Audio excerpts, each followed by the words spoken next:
Sunday morning. Sunday சீக்கிரமாகவே எழுந்திரிச்சு வேலையெல்லாம் முடிச்சுட்டு ரெஸ்ட் எடுக்கலாம் நானும் ஒவ்வொரு வாரமும் ட்ரை பண்ணுறேன். ஆனால் அது நடக்கிறதே இல்லை. இன்றைக்கி அதே மாதிரி தான் எந்திரிக்கிறதுக்கு பார்த்திங்கன்னா 10 மணியே ஆயிடுச்சு. ஏன்னா வெளியில் போகிற வேலை இல்லை, அதனால் லேட்டாக தான் எழுந்திரிச்சேன். கவினும் இன்றைக்கி நேரத்துலேயே எழுந்திரிச்சிட்டான். அதனால் அவனுக்கு வந்து காலையிலேயே பசிக்கிறதுக்கும் ஆரம்பிச்சிருச்சு. மார்னிங் பிரேக்ஃபாஸ்ட்டுக்கு இடியாப்பமும் ஆட்டுக்கால் பாயாவும் செய்யலான்னு தான் பிளான் பண்ணியிருந்தேன். ஆனால் டைம் ரொம்ப ஆனங்காட்டி இடியாப்பம் செய்யாமல் தோசையும் ஆட்டுக்கால் பாயாவோட இன்றைக்கி பிரேக்ஃபாஸ்ட்டும் முடிச்சாச்சுங்க.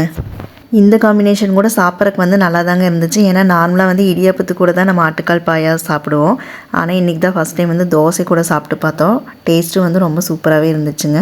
மதியத்துக்கு வந்து மட்டன் பிரியாணி தாங்க செஞ்சுருந்தேன். நார்மலாக மட்டன் பிரியாணி வந்து பாஸ்மதி ரைஸில் தான் செய்வேன். இன்றைக்கி தான் வந்து ரொம்ப நாள் கழித்து ஜீரக சம்பா ரைஸில் வந்து பிரியாணி செய்யலாமேன்னு ட்ரை பண்ணியிருந்தேன். நல்லா தான் வந்துருந்துச்சு. ஏன்னா நார்மலாக வந்து எனக்கு அரிசி வந்து குழஞ்சிரும். இன்றைக்கி என்னமோ வந்து கரெக்டாகவே வந்துருந்துச்சு.